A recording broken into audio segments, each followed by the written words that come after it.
Bonjour et j'espère que vous vous portez bien de là où vous êtes. Je voudrais ce matin souligner encore une autre parenthèse parce que je vais d'éclairage en éclairage pour permettre à ceux qui n'ont pas encore bien compris la parole de Dieu et l'évangile de pouvoir mieux la cerner pour avancer. Voilà pourquoi je vais palier par palier pour vous permettre d'avoir une certaine compréhension de ce qui se passe aujourd'hui dans des religions de notre temps et la foi en Abraham, la foi que nous avons en la mort, je dis bien en la mort de Jésus-Christ sur la croix, celui qui avait dit qu'il viendra lui-même et il habitera parmi nous, et son nom devait être Emmanuel. Donc Jésus qui est mort sur la croix et qui nous a promis la vie éternelle si nous croyons sans avoir vu. Donc notre foi, nous les chrétiens, est basée sur la croyance à ce qu'on a entendu, même sans avoir vu. Mais si nous mettons foi, nous sommes sauvés. Et il y a le baptême qui va avec. Bon, aujourd'hui, je vais parler de la manière dont le prophète de l'islam a reçu son ministère. On peut dire que comment est-ce qu'il a reçu son ministère prophétique? Hier, je vous ai parlé de son grand-père qui s'appelait Abdallah. Je vous ai aussi parlé de son père qui s'appelait... son grand-père qui s'appelait Al-Muttalib. Son grand-père, il s'appelait Al-Muttalib. Son père s'appelait Al-Abdallah, ça veut dire esclave de Allah.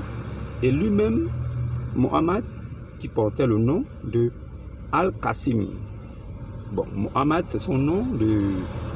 Voilà, comme vous pouvez voir, le nom, c'est un nom qu'on lui a donné pour son ministère. Voilà. Mais lui, il a reçu sa révélation dans une grotte à Hira. Est-ce que vous comprenez? Dans cette grotte, il est survenu un esprit qui l'a saisi par le cou et il lui a dit, avant de le saisir, il lui dit, lis. Mohamed lui dit, il ne sait pas lire. Et c'est comme ça que l'esprit l'a étreint, ça veut dire il a serré le cou au point où il ne pouvait plus respirer. Et l'esprit le lâcha et lui dit, lis. Mohamed a dit, je ne sais pas lire.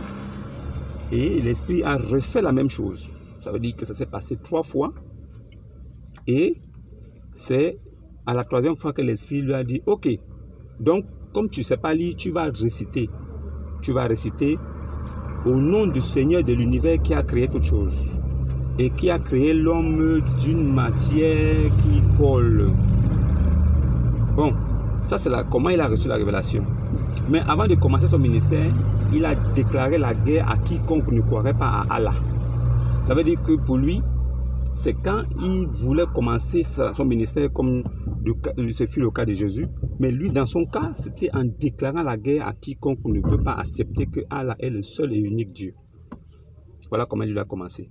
Donc, c'était une affaire de tuerie. Si tu n'acceptes pas que c'est Allah, on te tue. Parce qu'il avait un slogan, c'était que la terre et tout ce qui s'y trouve appartient à Allah. Donc, si toi, tu es sur la terre et que tu ne veux pas accepter Allah, tu dois mourir. Donc, pour lui, tout ce qui n'était pas avec Allah devait mourir. C'était comme ça. Bon, ça c'est comment lui-même le prophète a commencé son ministère. Mais comment est-ce qu'il a été intronisé? Comment est-ce qu'il est rentré dans cette affaire? C'est son grand-père Al-Muttalib qui s'était lié avec des idoles. Des idoles dans la Kaaba. Parce que son grand-père Al-Muttalib était quelqu'un de très respecté parce qu'il avait des idoles qui lui appartenaient, qu'il avait déposées à la Kaaba pour permettre à tout le monde d'aller les adorer. Il y avait plus de 324 idoles là-bas. Et il y a une idole que lui il a récupérée dans le puits d'Ismaël. Parce qu'Ismaël avait un puits là où s'abreuvaient toutes les personnes qui passaient par le désert. Vous savez que le désert, il fait chaud, donc il n'y a pas d'endroit. C'était une oasis, une petite oasis. Et lui, il avait reçu une vision où il fallait qu'il creuse ce puits-là. C'est comme ça